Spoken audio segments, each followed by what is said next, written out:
Kwa mujibu wa taarifa mbalimbali kwenye mitandao ya kijamii, kumekuwa na habari ambayo inamhusu Zuchu moja kwa moja na Diamond Platnumz kama mume wake. Of course, wadau pamoja na watu mbalimbali wamekuwa wakizungumzia kuhusiana na Zuchu kujifungua, na swala hili sasa hivi liko kama topic inayotrendi zaidi huko online. Kama umekuwa ni mfuatiliaji siku mbili hizi tatu, umeweza kushuhudia mada kubwa zinazojadiliwa zaidi huko mitandaoni ni kuhusiana na swala la mtoto wa Zuchu. Wapo ambao wanataka kuelewa kiundani kwamba nini ni ukweli wa mambo haya, ama ni kipi kinachozungumzwa kwa uhakika zaidi, kwa sababu kumekuwa na mada tofauti ambazo zinazalishwa na kuibuka kila siku.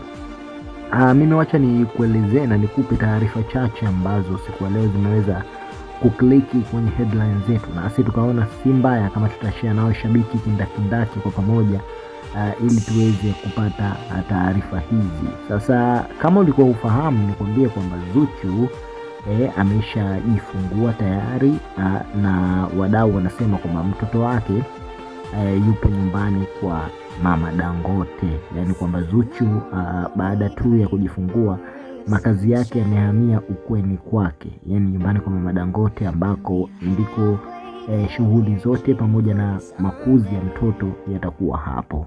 So kingine ambacho watu wengi walikuwa hawakifahamu ni kwamba Zuchu alikuwa akificha ujauzito wake kwa sababu maalum.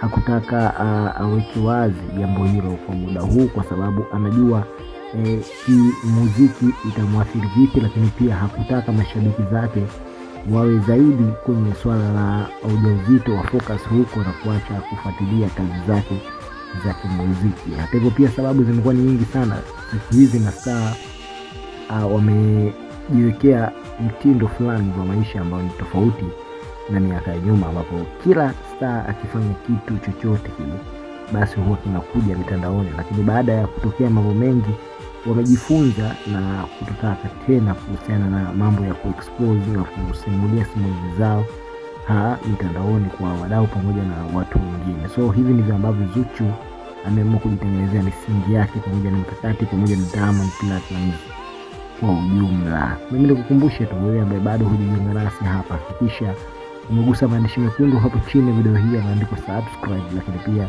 usisahau kuweza kulike, kutoa comments zako hapo chini moja kwa moja, na kushare video hii na wadau mbalimbali ili waweze kujionea na kupata habari pamoja na updates kali zinazozidi kutrend kila siku kuhusiana na entertainment news.